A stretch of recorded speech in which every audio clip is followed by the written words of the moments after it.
FDU game. It's not an easy game to prepare. The way they play, their style is so unique with all the run and jump, what they do in the half court, it's a game where you don't run a lot. You get in trouble if you try to run a lot in terms of execution of half court offense. So we made plays and led to 21 assists. It led to multiple guys with double doubles. It led to multiple guys in terms of us shooting the basketball at a high clip and get some guys going. Very, very proud of Justin. The hard work he's put in really since the break was great to see that rewarded. And then I thought Dane was spectacular coming off the bench. And then our rebounding effort, it's got to continue now as we get into Big Ten play, but that was something positive to see. Obviously, now it's 19 Big Ten games. It starts with Northwestern coming in here, and obviously that's a very good Northwestern team. In most cases, probably the best guard in our league in Boo-Booey. And they've already beaten the #1 team in the country. So very, very good basketball team, extremely well coached. They've got a lot of really key pieces back off last year's team. And it'll be a typical Big Ten game, and Illinois versus Northwestern, and tremendous respect for Chris and their team and how good they are. There's some things you can do to keep Boo-Booey off balance a little bit. Yeah. Well, I won't tell you that, but it is about keeping him off balance. And I thought that I think he had 28 with about 14 to go last year, something like that. Maybe it was more than that. It seemed like every time he touched it, he scored. You can't leave him alone. He's got maybe the best float game in college basketball in terms of floaters from 15 feet. But you've got to make it hard, you can't leave. Can't give a lot of help.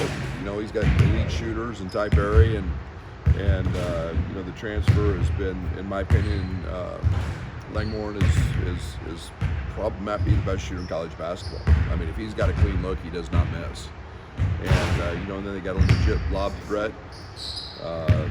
With big fellow rolling down the lane, so makes guarding him very challenging.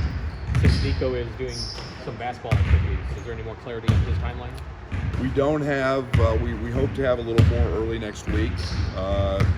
This is just part of his process of return. But until the scans come back, we'll re-image those things until those come back and get a little better idea.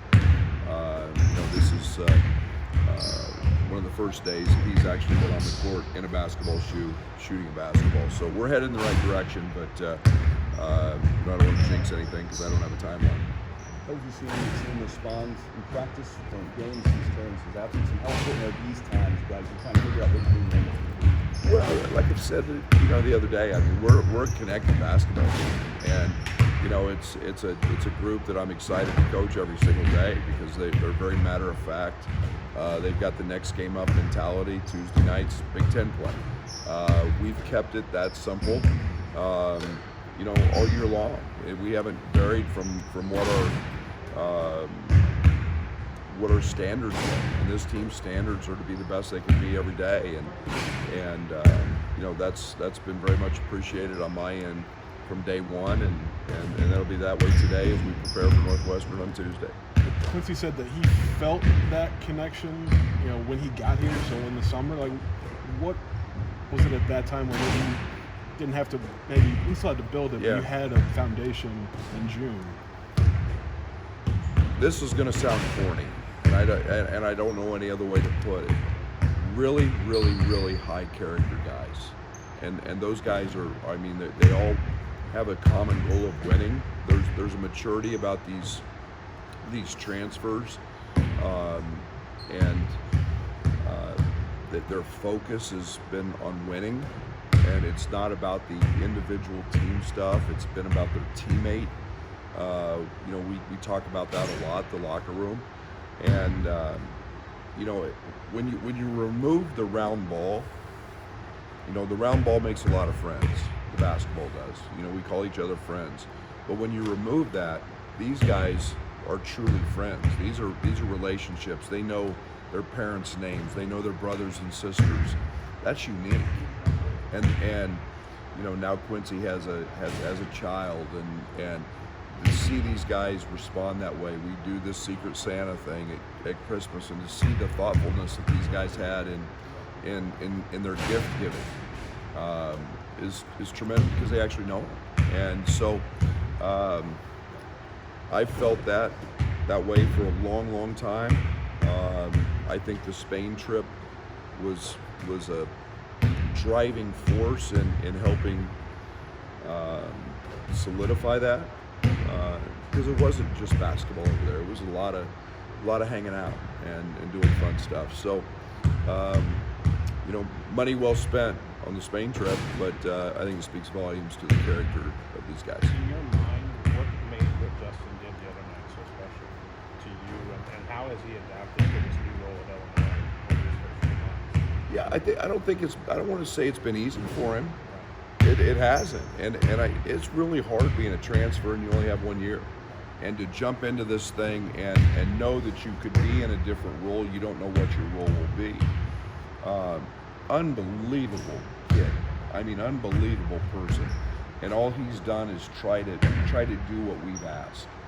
And you go from a prominent scorer to a guy that we're asking you to be an impact off the bench and not know what your minutes are. You know, in the FAU game, it was a lot. In other games, it hasn't been as much. Learn different terminology, a different system, a different way of playing, to jump the level he jumped. And now to see all of the work he's done, and really since, you know, for the last couple of weeks, to see that pay off with a game like that where you make open shots. And, you know, it's like I told him, I said, when we recruited you, that's the way we thought you'd play every night. And I don't mean that in a bad way, but he's a really good player. And it's just things starting to click. And that's something that he's worked so hard. And I've got a lot of respect for that. You know, Terrence, he initiated a lot of offense. How do you approach now trying to figure out what that looks like without him? I mean, ball's in Marcus and Ty's hands a lot anyway. The stuff we're doing has been really based on matchups. We have the ability to create a lot of matchup problems.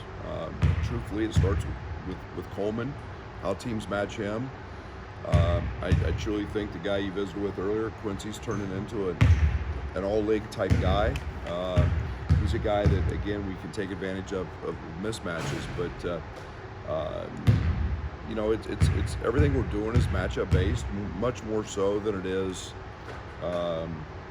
trying to run set A or set B, and it's just taking advantage of that. And I think we've got a lot of very talented players, and we'll keep looking for those opportunities wherever they come. Draven got some playing time against FDU. Were you pleased with what you saw from him? I was very. Draven works as hard as anybody in this program, and he overthinks things sometimes, which is a really good thing and very typical for a freshman, because he wants to be perfect. And it's challenging him to do what he does every single day in practice, because we can't guard him. I mean, we have a hard time guarding him. And he's got the ability. He had a fadeaway off a post up that most people not named Kobe Bryant can make. I mean, he's just that guy. He's a gifted hard shot maker. But yeah, I was very pleased with him and excited for what the future holds for him. With Quincy, I mean, how do you feel like maybe you managed to get, you know, the best of both worlds of, you know, Syracuse and Oregon, Quincy, to kind of merge this year? Yeah, I mean, one, he works, and he's as hard a worker every single day in practice as we've had here. I mean, he goes every day. He takes every play as serious as there is. And I think it was, you know, kind of re-sparking maybe the rebounding bug in him, and we're playing him a little more matchup-wise, where he's not guarding perimeter players quite as much. And we do some switching, obviously, but he's really bought into the defensive side. I think that's his way to the next level. He's a guy who can guard multiple positions, but he's just got a gift on the offensive glass. The three-point shooting we knew would come. You know, that was just more risk than anything. So I think it's just been a natural, easy kind of flow into things for him. And once he got through the initial risk problems, you know, we're starting to see a really good forward. What have you seen from Sincere in practice, and how the redshirt process overall is just going through? Great. I've loved Sincere Harris in this process. His dedication with Fletch. He heads our scout team every day. He's a guy that is learning how to eat, learning how to pack on calories, learning. You know, he's getting extra workouts daily with Fletch, and that's what this process is about for him. And he's out here every single day with Chester, getting his own, you know, personal workout, making some changes in some things, working on some things. And to this point, he's been off the chart in terms of taking advantage of the redshirt opportunity. Does anything change in that process with Terrence out or with Nico out or anyone else? Or is he still ready for that? No. We're all in on that process, getting him better. Would you agree Terrence, that there's a difference in this Northwestern team? It doesn't seem like there's a style or a pace they have to play at. They beat Purdue in the 80s and 90s. They just beat DePaul in the game in the 50s. Well, their possessions are still pretty low. They're an elite defensive transition team. They're a team that doesn't give you a bunch there. They've been very, very good on the defensive glass, as Chris's teams always are. But yeah, they'll take opportunities when they're there. They're a really, really good three-point shooting team if you give them those opportunities. And you know, they're a team that doesn't make a lot of mistakes. I think they may still be leading the country in fewest turnovers, or they're right there close to it. You know, so they don't beat themselves. And but yeah, this team is, you know, they go as Boo goes, but they've also got some veterans around him on the perimeter that are dead eyes, and that allows them to score some points. We have time for two more. Terrence had the ball a lot at the end of the shot clock and end of game situations. Are there guys that you feel comfortable putting in that situation now that he's not here? Yeah. I think Ty's earned that right. I think that Marcus has earned that right. I think Quincy's earned that right. I think all those guys are very, very capable. I think there's actions we run to Luke as well. You know, we create opportunities for Coleman in those situations, especially in pick and pop situations. But we've got a plethora of guys that I feel really comfortable with, really good in those spots. As you This is the last one. get into conference play, is there a difference now maybe how you prepare a team? Because, you know, on both sides, it's maybe not, you know, there's more new on both sides maybe than there was, I don't know, like when you were at SFA, for example. Yeah, but I think there's a lot of similarities in styles. Coaches don't change a lot. I think one of the things I like about our group, that I think some teams do have to try to figure out how they want to guard us, what they want to do with, you know, Coleman. You know, I think Coleman's the best pick and pop five in college basketball, and you know, how do you want to guard him? You know, what do you want to do with a point guard who gets 15 rebounds? You know, our pace. I think there's things that we can cause other teams to have to adjust to, but you know, we know what teams like to do. You know, we pretty much have the play cards, and there's different things that happen, and the course of the game, you got to make adjustments. But you know, there's still a few guys that are always keys, and in this case, it's Boo, and you know, he's had a lot of success against us last year. We got to do a good job against him this year. Okay, thanks, Coach.